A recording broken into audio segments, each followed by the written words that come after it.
Piolo Pascual, sigurado na ba sa desisyon na iiwan na lang si Casey Concepcion? Hala no, kung totoo man ang lahat ng iyan, paano na lang ang kanilang mga sumpaan? Paano na lang ang kanilang nasimulang pagmamahalan? Of course, sobrang napakahirap nun sapagkat hindi naman talaga ganun ka katindi no ang tamis na ang pagmamahalang ipinapadama nila sa isa't isa. Maaaring naguluhan na lamang si Piolo Pascual dahil hanggang ngayon ba naman ay hindi pa rin nabigyang kasagutan ang lahat ng kanyang pangarap na makasama hanggang sa pagtanda si Casey Concepcion. Hindi na nais na maisakatuparan ang lahat ni Piolo Pascual ng kanilang relasyon ni Cristina. Hanggang dulo ay sila pa rin ang dapat na magkakatuluyan sapagkat wala nang ibang kailangan pa. At dahil nga nahihirapan si Papa P ay gusto niya na lamang na iwanan na lang ng tuluyan si Cristina.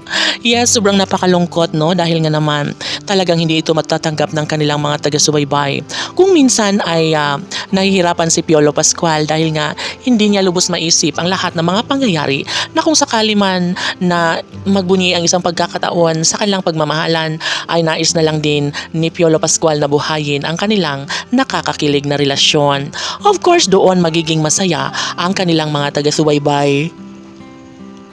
Dahil nga, isa lamang ito sa pinakamasayang kaganapan sa relasyon ni Papa P at Cristina lalo na kapag ngayong araw at sa pagkakataon na dapat ay magkaroon na nga ng kasagutan sa mas lalong madaling panahon. Tanging pangarap ni Piolo Pascual na sana'y magbunga na lang ang kanyang mga nasimulang pag-ibig. Of course, ito ay isang napakahirap na pag-ibig na pagdesisyonan ni Papa P. Samantala, inaamin naman ni Piolo Pascual na hanggat kaya niyang baguhin ang mga pagkakataon ay dapat nagawin niya ang mga pagkakataong mas nakakapagbigay kaligayahan hindi lamang sa kanyang puso maging sa kanilang milyon-milyon na mga tagahanga. Maaaring mapait ang mga pinagdadaanan sa relasyon ni Papa P at Cristina. Maaaring nahihirapan si Cristina dahil nga naman ayaw rin naman niya na mawala sa kanyang buhay si Papa P.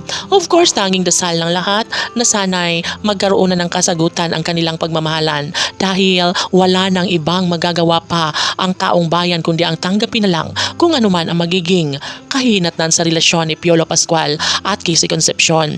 Laging pakatandaan, alam natin na sobrang love na love ni Piolo Pascual ang nag-iisang babaeng kanyang tunay na pinakaminamahal at walang iba kundi si Cristina lamang. KCPG Fanatics, laban!